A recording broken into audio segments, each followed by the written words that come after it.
I'm here with one of my favorite human beings of all time, Amina Warsame. How you doing? I'm good. How are you? I'm so good. I'm so good. Thanks for making the time to hop on. You guys need to know Amina is probably one of the most beautiful souls on the planet. She's attending U of T right now and doing a lot of amazing work with youth in Toronto, and you're going to get to hear a lot about that. But you guys just kind of sit back and buckle up and get ready to be inspired. So Amina, why don't you just start with your story?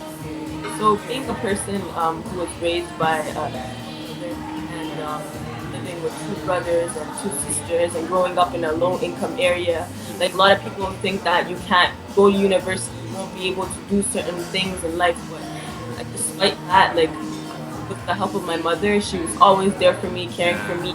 I was still able to make it to university, and people oftentimes like when I'm at school at University of Toronto, people like I don't really like people don't really realize your history. Like they automatically assume that you come from this well-off family and all that. But when the most beautiful thing is that I was able to make it to University of Toronto and make my mom proud, and now I'm in third year, and I feel like despite the fact that sometimes people will say that if you grow up in a low income area you won't make it far. So many times you're told like you're just gonna finish high school and then you're gonna start working. One big thing was that I had to overcome or accept was my identity as a Black Muslim woman. Like it's it can for a lot of people I feel like the hyphenated identity can really affect who they are. But Yeah. what I had to do was accept it that being a Black Muslim woman, I can do things despite whatever the society may try to, however it may try to push me back.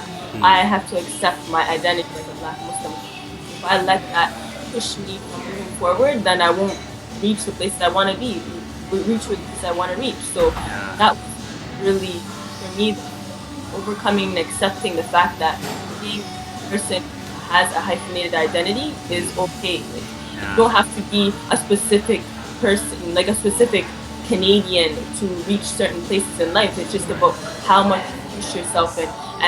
And a lot of times, like you notice that you tend to try to victimize yourself, but when you try to accept yourself, people will genuinely like people see it. So just the fact like even if you look different, or even if you may speak a different language or walk a certain way, if people see that you're genuine, they will love you for who you are, and you will be able to reach places, and you will be able to meet people who are amazing and will help you reach some Yeah. places as well. Yeah. That's one of the things I love about you is you're the type of person who never lets your circumstances affect your destiny. And you're doing amazing things. I mean, you're a photographer doing an amazing project. You're working with youth. You are a published poet. I mean, among so many things at such a young age. Tell us a little bit more about these projects. Like, what are you doing with youth specifically in Toronto? So I work with underprivileged youth in Toronto. Sometimes little kids, so like between the ages of 7 to 13, I'm working with kids who live in low income areas. Yeah. And what we do is that we run after school programs. We play sports with them in partnership. For two of them, I was in partnership with the Blue Jays. So we ran a baseball camp in the summer, and Yeah. for another one over the fall season, we ran soccer camp in partnership with the Toronto FC. So it's just a way, and a lot of these kids, like they grow up in low income areas, and for me, it's really important to give back to my community. Like you don't like. I feel like God gives you certain blessings in order for you to appreciate them and give back. Like you have to pay Right. it forward. You can't just be selfish and say, "Oh, I made it here." Like no, you have to give back to your people. You wanna like. I remember someone saying once was, if if you're a candle, build more candles. Don't just you're gonna wear yourself out if you light your candle and then you're gonna burn out. But you Yeah. build other candles. So that's my mentality. Like with these underprivileged youth and helping them reach their full potential. Like it just I feel like it's like little me big me helping little me. So Yeah. And that's well, and a candle loses nothing by lighting another candle.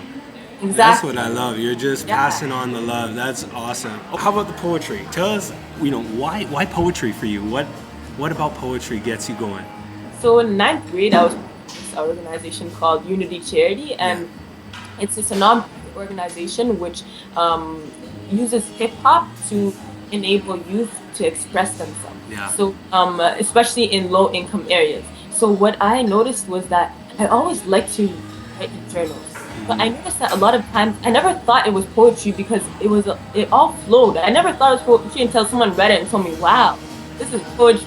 So and then I literally was I continued on with that, and it just felt so good to be able to, especially with all the stuff that was going on, you know, in a single parent household and having so much stuff like bottled up inside.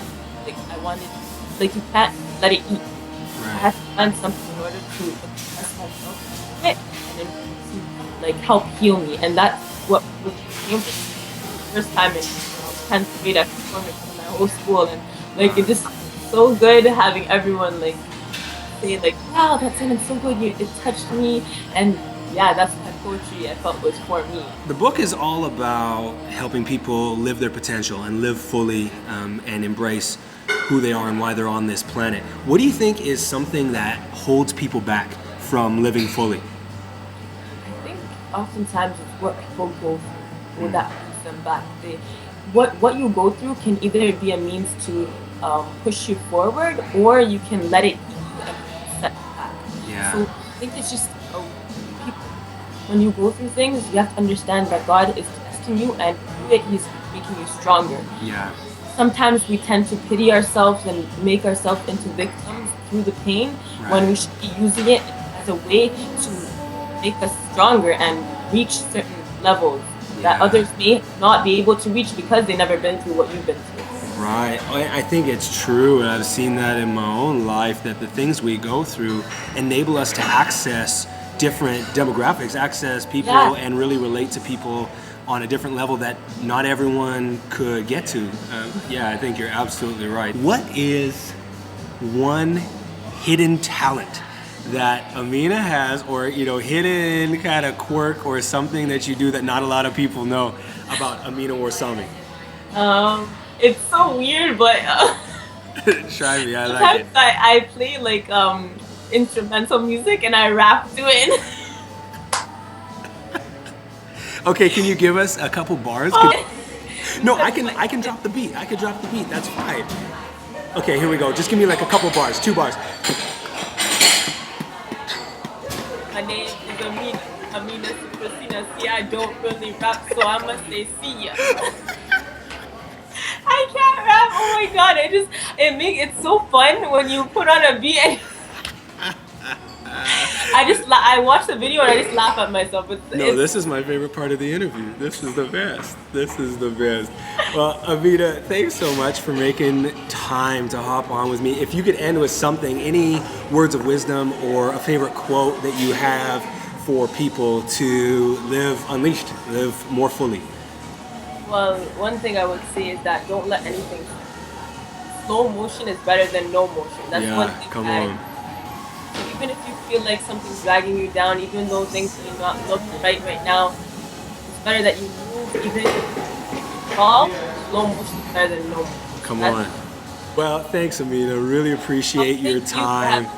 Keep living well, and you're such an inspiration to me and so many people around you. So just keep doing it. Thank you so much, Justin, for having me and for giving me your time. Of course, of course. Take care. You too. All right.